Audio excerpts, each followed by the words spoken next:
नमस्कार, जय नेपाल। म वृखराज गुरुङ, नेपाली कङ्ग्रेस लमजुङ महाधिवेशन प्रतिनिधि, नेपाल तरुण दलको केन्द्रीय सदस्य।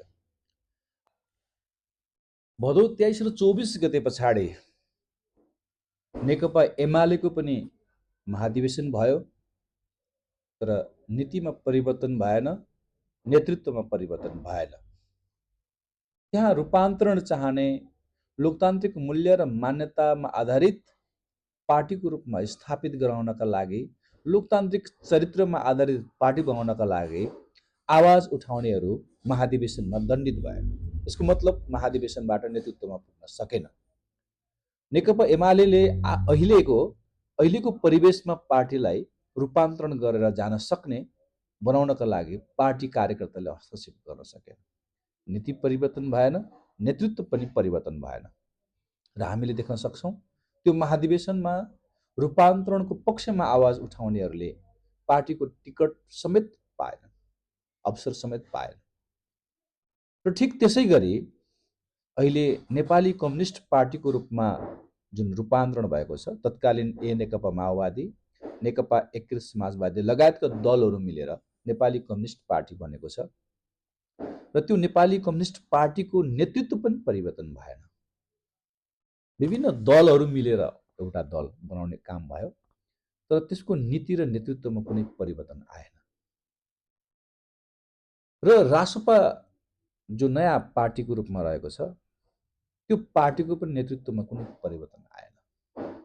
तर नेपाली कङ्ग्रेसका कार्यकर्ताले मुलुकको अन्योलता अनिश्चिततालाई चिर्नका लागि, यो देशको निकास र विकासका लागि उकुस मुकुस नेपाली समाजलाई सही नेतृत्व नेपाली कङ्ग्रेसले दिन सक्छ भन्ने विश्वास दिलाउनका लागि नेपाली कङ्ग्रेसका महाधिवेशन प्रतिनिधिहरूले विशेष महाधिवेशनका माध्यमबाट नेपाली कङ्ग्रेसको केन्द्रीय समितिमा हस्तक्षेप गर्यो।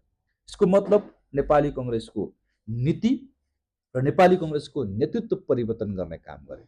त्यो ऐतिहासिक काम गर्यो, त्यो रूपान्तरणको काम गर्यो, जसले नेपाली कङ्ग्रेसलाई एक खालको यस्तो ऊर्जा मिलेको छ कि आदर्शको राजनीति स्थापित भएको छ, लोकतान्त्रिक मूल्य र मान्यताको राजनीति स्थापित भएको छ, समतामूलक समाज निर्माण गर्नका लागि, निकास र विकास दिनका लागि नेपाली कङ्ग्रेस सक्षम छ।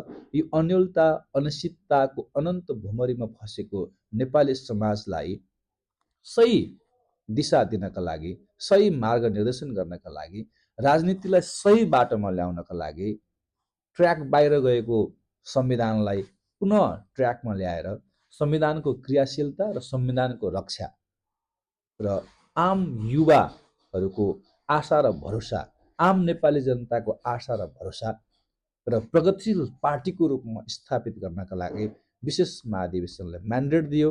त्यही विशेष महाधिवेशनबाट बनेको नेपाली कङ्ग्रेसको केन्द्रीय कार्य समितिले अहिले सर्वसम्मत रूपमा श्रद्धेय सभापति गगन कुमार थापाज्यूलाई प्रधानमन्त्रीको उम्मेदवारको रूपमा सर्वसम्मत निर्णय पनि गरिसकेको छ।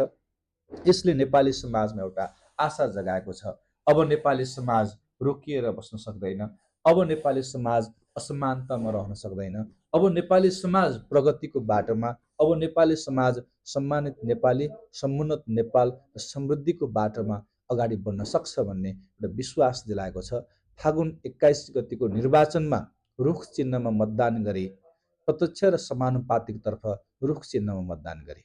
यस जिल्लामा आदरणीय श्रद्धेय नेता गमप्रसाद गुरुङज्यूलाई रुख चिन्हमा मतदान गरी अत्याधिक बहुमतले विजय गराउँ, समानुपातिकतर्फ पनि नेपाली कङ्ग्रेसलाई अत्याधिक मत दिएर विजय गराउने कुरामा सम्पूर्ण दाजुभाइ तथा दिदीबहिनीमा हार्दिक अपिल गर्दछु कि नेपाली कङ्ग्रेसले अहिले बदलिँदो समयलाई, अहिलेको परिवेशलाई सम्हाल्न सक्ने गरी नेपाली कङ्ग्रेस आफै बदलिएको परिवेशलाई सम्हाल्न सक्ने हैसियत निर्माण गरेर आएको छ। एउटा आशा जगाएको छ, एउटा विश्वास दिलाएको छ कि आम नेपाली जनता माझ नेपाली कङ्ग्रेस सुध्रिएर आएको छ, नेपाली कङ्ग्रेस बदलिएर आएको छ, नेपाली कङ्ग्रेसले एउटा नेपाली समाजलाई एउटा आशाको किरण दिएको छ कि अब फेरि सुनौलो बिहानी नेपाली कङ्ग्रेसको नेतृत्वमा आउनेछ। नेपाली जनताले यो देश छिट्टै समृद्धिको बाटोमा अगाडि बढेको, एक नेपालीले अर्को नेपालीलाई विश्वास गर्न सक्ने, समाज अत्यन्तै समानता र समतामूलक समाज निर्माण भएको, एकताबद्ध दृढ इच्छा शक्ति भएको नेपाली कङ्ग्रेसको नेतृत्व आउँदैछ। हामी सबैले यो कुरामा मेहनत गरौँ। नेपाली कङ्ग्रेसका सम्पूर्ण नेता कार्यकर्ता हामी एक ढिक्का भएर अगाडि लागौँ। नेपाली कङ्ग्रेसको जनमत सृजना हुने कुरामा मेहनत गरौँ। हाम्रा सानातिना कमी कमजोरीलाई औँलाएर हामी मनमुटावको बाटोमा अगाडि नलागिकन आम जनतामाझ अहिले नेपाली कङ्ग्रेसको जुन खालको नेतृत्व छ त्यो नेतृत्वलाई स्थापित गराएर यो देशको भविष्य सुनिश्चित गराएर ती गरिब, ती अभाव र ती विपन्नतामा रहेकाहरूको उद्धार उत्थान र नेपाली समाजलाई सही बाटो लानका लागि एउटा महत्त्वपूर्ण काम हुनेछ। यही हार्दिक अपिल गर्न चाहन्छु।